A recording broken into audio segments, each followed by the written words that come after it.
Amman సోమల్ గారితో మాట్లాడదాం. సోమల్ గారు నమస్తే సార్. సో మొత్తానికి సోమల్ గారు 151 స్థానాలతోటి వైకాపా 2019లో ప్రభుత్వాన్ని ఏర్పాటు చేసింది. 22 మంది ఎంపీలను కూడా రాష్ట్ర ప్రజలు వైకాపా కట్టబెట్టారు. సో 5 సంవత్సరాలు పరిపాలనలో సరే మధ్యలో ఒక సంవత్సరం కరోనా వచ్చి ఇబ్బంది పడ్డారు. ఆ తర్వాత అయినా దానికి ముందైనా సరే ప్రతిపక్షాలకు సంబంధించి ప్రతిపక్ష నేతలను ఇష్టానుసారంగా మాట్లాడటం తప్పితే ఎక్కడ ఏ రోజు కూడా సక్రమైనటువంటి భాష కానీ సక్రమైనటువంటి విధానం కానీ సక్రమైనటువంటి పరిపాలన కూడా లేదు. 151 స్థానాలు వచ్చినటువంటి జగన్మోహన్ రెడ్డి గారిని ఏ విధంగా ఓడిస్తావు పవన్ కళ్యాణ్, నీ వల్ల ఏమవుతుందంటూ రోజా గారు మాట్లాడారు. ఎప్పుడైతే చంద్రబాబు నాయుడు గారిని అక్రమంగా అరెస్ట్ చేసి జైల్లో పెట్టారో ఆ రోజు జనసేన అధినేత తీసుకున్నటువంటి ఆ నిర్ణయం ఏదైతే ఉందో ఆ నిర్ణయం ఈరోజు ఈ విధమైనటువంటి ఫలితాలకి వైఎస్ఆర్ కాంగ్రెస్ పార్టీ పూర్తి సజీవంగా నిర్మూలించడానికి కూటమికైతే ఇది దోహదపడింది అనుకోవచ్చు. సో మొత్తానికి ఏమనిపిస్తుంది సోమల్ గారు? సో ఇంతకు మీరు జనసేనలో ఉన్నారా? కొద్దిగా ఇన్యాక్టివ్గా ఉన్నట్టున్నారు ఈ మధ్యకాలంలో. లేదు లేదు లేదు, నేను ఎప్పుడు కూడా జనసేన పార్టీలోనే ఉంటాను. కాకపోతే ఏంటంటే కొన్ని పరిణామాల వల్ల చీరాల సమన్వయకర్తగా రిజైన్ చేశాను. చేసినా సరే అంటే ముందుగా ఏంటంటే మన ఆంధ్ర రాష్ట్ర ప్రజానీకానికి మొత్తానికి కూడా నా హృదయపూర్వక ధన్యవాదాలు జనసేన పార్టీ తరఫుగా. ఎందుకంటే ఈ సైకో పాలన ఒక శాడిజమైన పాలన అని మనం ఎన్నో రకాలుగా మాట్లాడేదాన్ని ఈరోజు ఆంధ్ర రాష్ట్ర ప్రజలంతా కూడా ముక్త కంఠంతో దాన్ని రుజువు చేసేయటం జరగటం అనేది మనకి అంతా కూడా సంతోషమైన విషయం. ఇప్పుడు పవన్ కళ్యాణ్ గారు మీరున్నట్టు చంద్రబాబు నాయుడు గారిని అరెస్ట్ చేసిన తర్వాత పవన్ కళ్యాణ్ గారు వెళ్ళి జైలు దగ్గర ఆయన కూటమిగా ఆయన మద్దతు తెలియపరచడం అనేది ఈ రోజు ఈ ప్రపంచం చూస్తే అది మా అధినేత పవన్ కళ్యాణ్ గారు తీసుకున్నటువంటి నిర్ణయము ఆంధ్ర రాష్ట్ర ప్రజలంతా కూడా ఆయన అడుగుజాడల్లో ఆయన చెప్పు చేతల్లో ఆయన మాటల్లో ఒక వాల్యూ ఇచ్చి ఒక ప్రపంచాన్ని ఈ ఎలక్షన్ లో 2024లో కూటమి ప్రపంచం అంటే నేను అక్కడక్కడ చెబుతా ఉండేవాడిని. 175లో పక్కన సున్నాన్న తీసేయాలి, లేకపోతే ఇటు 15 సీట్లు కానీ లేకపోతే 10 సీట్లు కానీ వస్తాయి తప్పితే పొరపాటును కూడా వాళ్ళకి అంతకు మించి వచ్చే పరిస్థితి లేదని చెప్పాను నేను చాలా వీడియోలో కూడా. ఈరోజు ఇది ఆంధ్ర రాష్ట్ర ప్రజలంతా కూడా రాష్ట్రం ఏ గతి పడుతుంది, రాజధాని లేని రాష్ట్రం, ఇవన్నీ కూడా ఇసుక మాఫియా, పారిశ్రమ మాఫియా, జనసాధనం అంతకుముందు వీరప్పన్ ఉంటే భయపడి పారిశ్రమలోకి వెళ్ళేవాడు కాదు.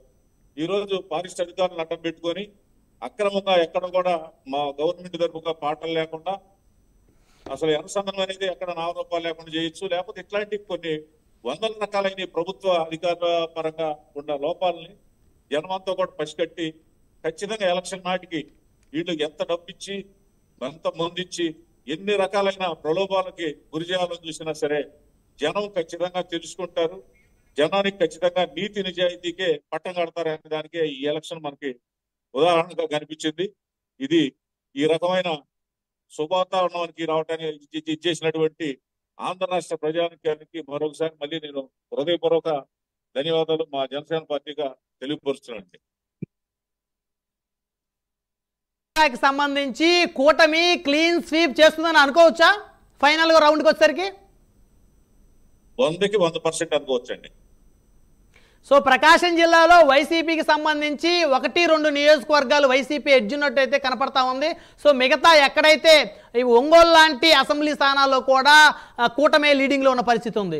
సో మొత్తానికి కనుక చూస్తే హేమాహేమీలు మొత్తం కూడా పూర్తిగా సజీవంగా ఈరోజు వారు ఓటమి చెందుతున్న పరిస్థితి ఉంది. పార్టీ కూడా దాదాపుగా మరి 14 స్థానాలంటే అసెంబ్లీలో ప్రతిపక్ష హోదా కూడా కోల్పోయిందని అనుకోవచ్చు. 100కి 100% అనుకోవచ్చండి. వీళ్ళు అంతా కూడా మంత్రుల్లో మీరు చెప్పే మినిస్టర్లు అంతా కూడా ఓడిపోయారు, లేకపోతే వీళ్ళంతా అనుకుంటే వీళ్ళంతా కూడా ఏంటంటే ప్రజలకు ఏ రకంగా న్యాయం చేశారు, మినిస్టర్లుగా ఉండి అనే దానికి వీళ్ళంతా ఓడిపోవడానికి కారణం అంటే అది వాళ్ళు చేసినటువంటి మంచి పనుల కంటే కూడా ఎలా క్యాచ్ చేసుకొని ఎలా దోసుకోవాలి రాష్ట్రాన్ని, ఎలా మనం సంచులు నింపుకోవాలని తప్పితే ప్రజలు కూడా పట్టించుకోలేదు అనే దానికే వీళ్ళు ఓటమికి ఖచ్చితంగా మనం చూడాలి. కొడాలిని ఉన్నాడు, సత్యనాళ్ళు ఇంకా రోజా ఉంది, మా అధినేత పవన్ కళ్యాణ్ గారిని వాళ్ళు మాట్లాడే తీరు జనానికి ఈ రోజు గుణపాఠం చెప్పారు వాళ్ళందరూ కూడా. మనం అనుకున్నాం ముందులో పొరపాటును కూడా దీనికి మూల్యం చెల్లించుకోక తప్పదని, ఆ మూల్యం చెల్లించుకోవడమే ఈ రోజు ప్రజలంతా కూడా ముక్త కంఠంలో. ఈ రోజు మన పిఠాపురంలో చూస్తే రాష్ట్రంలోనే హైయెస్ట్ మా అధినేతకి మెజార్టీ వచ్చే పరిస్థితి. అవును. అక్కడ వీళ్ళు మాట్లాడే తీరు చూశారు కదా. కానీ ఒక్క అంశం ఇక్కడ స్వాములు గారు, సో ఇక్కడ తప్పనిసరిగా ప్రస్తావించాల్సి వస్తుంది. ముద్రగడ పద్మనాభం గారు మాజీ మంత్రి, మాజీ ఎంపీ, కాపు ఉద్యమ నేతగా ఒక ప్రభంజనం ఆయన ఆంధ్రప్రదేశ్ రాష్ట్రంలో.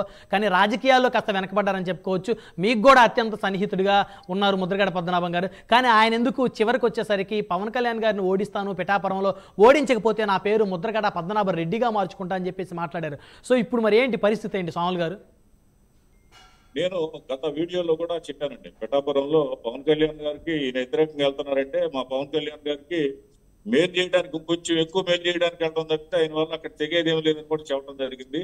ఎవరైనా ఎంత పెద్ద నాయకుడైనా ఒక పాలసీ ప్రకారం వెళ్తేనే అది పాలసీగా మనిషి సక్సెస్ అవడానికి ఉంటుంది. కానీ అదృష్టం బాగుంటే ఎప్పుడో ఒక అవకాశం వచ్చినప్పుడు దాన్ని మంచిగా తిప్పుకొని జనంలో మంచి వాతావరణం, మంచి పేరు తెచ్చుకుంటే అది కలకాలం ఉంటుంది తప్పితే ఆ ఒక్కసారి ఇచ్చిన మంచిని అద్భుతంగా తెచ్చుకోకుండా సర్వనాశనం వాళ్ళ జీవితాలను నాశనం చేసుకునే దానికి ఉపయోగపెట్టుకుంటే బట్టి జనం ఖచ్చితంగా గుణపాఠం ఈ ఎలక్షన్ లో ముద్రగడ పద్మనాభం గారు కావచ్చు, జగన్మోహన్ రెడ్డి గారు కావచ్చు, బాలినేని శ్రీనివాసరెడ్డి గారు కావచ్చు, ఇప్పుడు ఎంతమంది పెద్దిరెడ్డి గారు కావచ్చు, ఎంత చూస్తూ ఉన్నాం.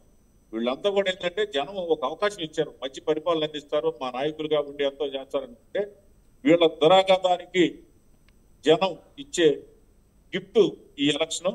అట్లానే పద్మనాభం గారు కూడా ఆయన సైలెంట్ గా ఉంటే అందరూ కూడా హర్షించేవాళ్ళు. ఇవాళ జనసేన పార్టీ తరఫుగా 99% ఒక దారి నడిస్తే ఆయన సపోర్ట్ చేయాల్సిన వ్యక్తి అడ్డగోలుగా పోయి అవతల చేస్తే ఆ 1% అవుతాడు తప్పితే 99 మందికి ఆయన సమాధానం ఇవాళ చెప్పాలి కదా అందరికి. రైట్. మళ్ళీ వస్తాను సార్. మనతోటి ఫోన్ లైన్లో డాక్టర్